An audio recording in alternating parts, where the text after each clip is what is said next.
निकाल आधीच महाविकास आघाडीकडून बंडखोर अपक्ष उमेदवारांना संपर्क साधण्याचं काम सुरू झाल्याची माहिती सूत्रांनी दिली आहे। काँग्रेसचे बाळासाहेब थोरात आणि राष्ट्रवादीच्या जयंत पाटलांनी बंडखोरांची चर्चा सुरू केल्याची माहिती मिळते।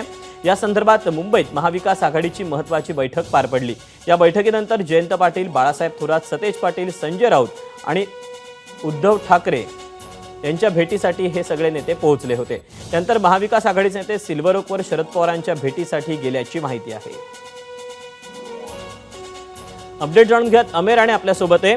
अमेर, निकाल तर लागायचा आहे, परंतु त्याआधीच भेटीगाठींचा हा सिलसिला काय सांगतोय? नक्कीच दीपक, आता ही जी सत्ता स्थापनेसाठीची जी खलबतं आहे ती आतापासून सुरू झालेली पाहायला मिळत आहेत। आज महाविकास आघाडीच्या प्रमुख नेत्यांची सांताक्रूज मधल्या एका पंचतारांकित हॉटेल बैठक पार पडली। त्यात संजय राऊत, जयंत पाटील, बाळासाहेब थोरात आणि सतेज पाटील हे महाविकास आघाडीतील घटक पक्षांचे महत्त्वाचे नेते उपस्थित होते। ही बैठक पार पडल्यानंतर हे सर्व नेते मातोश्रीवर उद्धव ठाकरे यांच्या भेटीसाठी दाखल झाले। उद्धव ठाकरे यांच्याशी चर्चा केल्यानंतर सर्व नेते सिल्वर ओकवर पोहोचले आणि त्यांनी शरद पवार यांच्याशी सुद्धा याबाबत चर्चा केली।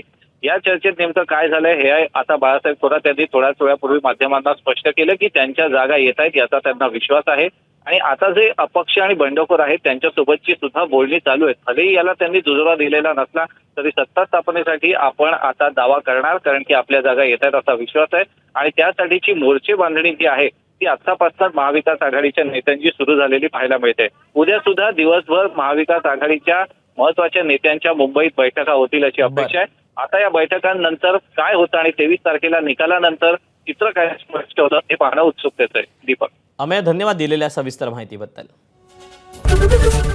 एबीपी माझा, उघडा डोळे बघा नीट।